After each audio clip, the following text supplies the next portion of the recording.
முதலமைச்சர் மு.க.ஸ்டாலின் அன்னியூர் சிவாவை சந்தித்து வருகிறார். அந்த காட்சிகளை பார்த்து கொண்டிருக்கிறோம். விக்கிரவாண்டி இடைத்தேர்தலில் வெற்றி பெற்ற அன்னியூர் சிவா முதலமைச்சர் மு.க.ஸ்டாலினை சந்தித்து வாழ்த்து பெற்று வருகிறார். அந்த காட்சிகளை நேரலையில் பார்த்து கொண்டிருக்கிறோம். சென்னை அண்ணா அறிவாலயத்தில் விக்கிரவாண்டி இடைத்தேர்தலில் வெற்றி பெற்ற திமுக வேட்பாளர் அன்னியூர் சிவா முதலமைச்சர் மு.க.ஸ்டாலினிடம் வாழ்த்து பெற்று வருகிறார். அந்த காட்சிகளை நேரலையில் பார்த்து கொண்டிருக்கிறோம்.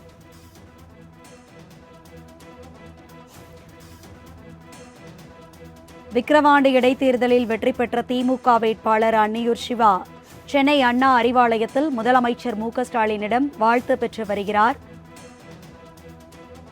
இது தொடர்பான முழுமையான விவரங்களை செய்தியாளர் ஸ்ரீ சந்தோஷ் வழங்க கேட்கலாம். சந்தோஷ், இது குறித்த விரிவான விவரங்கள் என்ன பகிர்ந்துக்குங்க? விக்கிரவாண்டி இடைத்தேர்தலினுடைய அந்த வாக்கு எண்ணிக்கைக்கான நிலவரம் என்பது நேற்று எண்ணப்பட்டது. குறிப்பாக இந்த விக்கிரவாண்டி இடைத்தேர்தலில் திமுக வேட்பாளர் அன்னியூர் சிவா அவர்கள் 1,24,053 வாக்குகள் பெற்று வெற்றியை பதிவு செய்தார். குறிப்பாக பாமக தரப்பில் போட்டியிட்ட அன்புமணி அவர்கள் 56,296 வாக்குகள் இடத்தை பெற்று இரண்டாம் இடத்தையும் பிரித்திருந்தார்.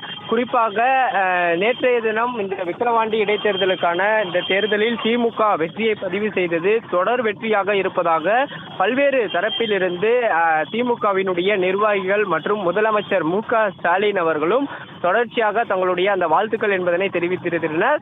இந்த நிலையில்தான் சென்னை தேனாம்பேட்டையில் இருக்கக்கூடிய அண்ணா அறிவாலயத்தில் முதலமைச்சர் மு.க.ஸ்டாலினை சந்தித்து அவரிடம் தன்னுடைய அந்த வெற்றி பெற்றதை அடுத்து அன்னியூர் சிவா அவர்கள் வாழ்த்து பெறுவதற்காக அறிவாலயம் வந்திருக்கிறார். குறிப்பாக அண்ணா அறிவாலயத்தை பொறுத்தவரையிலுமே தொடர்ச்சியாக RS பாரதி மற்றும் திமுக இந்த விழுப்புரம் பொறுப்பாளராக நியமிக்கப்பட்ட கௌதம் சிகாமணி மற்றும் விசிக MP ரவிக்குமார் உள்ளிட்ட அமைச்சர்களில் துரைமுருகன், அன்பில் மகேஷ் பொய்யாமொழி, காந்தி மற்றும் செஞ்சி மஸ்தான் உள்ளிட்ட அமைச்சர்களும் தற்போது முதலமைச்சரை சந்திப்பதற்காக அண்ணா அறிவாலயம் வந்திருக்கின்றனர். குறிப்பாக விழுப்புரம் மாவட்ட திமுக நிர்வாகிகளும் உடன் வருகை தந்திருக்கின்றனர். குறிப்பாக தேர்தல் களத்தில் பல்வேறு பணிகளில் ஈடுபட்டு வெற்றி பெறுவதற்காக உழைத்த அனைத்து நிர்வாகிகளையும் சந்திக்கும் கூட்டமாக தான் இந்த கூட்டம் என்பதும் பார்க்கப்படுகிறது. அந்த வகையில் தான் வேட்பாளர் அன்னியூர் சிவா உட்பட 100க்கும் மேற்பட்ட விழுப்புரத்தை சேர்ந்த நிர்வாகிகள் என்பதும் திமுக நிர்வாகிகள் தற்போது அண்ணா அறிவாலயத்தில் முதலமைச்சர் மு.க.ஸ்டாலினை சந்திப்பதற்காக வருகை தந்திருக்கின்றனர். முதலமைச்சர் மு.க.ஸ்டாலின் தற்போது வருகை தந்திருக்கக்கூடிய நிலையில் அறிவாலயத்தில் நிறுவப்பட்டுள்ள அந்த கலைஞர் மற்றும் கருணாநிதி மற்றும் அண்ணா அவர்களுடைய அந்த சிலைக்கு மரியாதை செலுத்திய பின்பாக அலுவலகத்திற்கு உள்ளே சென்றிருக்கிறார். அவரிடம் வாழ்த்துக்களை பெறுவதற்காக அவர்களும் இந்த சால்வை என்பதும் அதே போல புத்தகம் பரிசளிப்பதற்காகவும் தற்போது நிர்வாகிகள் காத்து கொண்டிருக்கின்றனர்.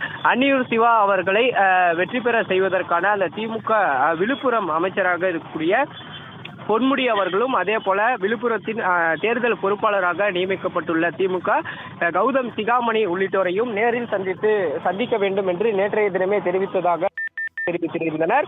இந்த நிலையில்தான் தற்போது திமுக வெற்றி வேட்பாளர் அவர்கள் அன்னியூர் சிவா மற்றும் RS பாரதி மற்றும் பொன்முடி உள்ளிட்டவர்களும் தற்போது அண்ணா அறிவாலயத்தில் முதலமைச்சர் மு.க.ஸ்டாலினை நேரில் சந்தித்து இந்த விக்கிரவாண்டி இடைத்தேர்தலில் திமுக வெற்றி பெற்றதை அடுத்து வாழ்த்து பெறுவதற்காக வருகை தந்திருப்பதும் குறிப்பிடத்தக்கது. விவரங்களை பகிர்ந்து கொண்டமைக்கு நன்றி சந்தோஷ்.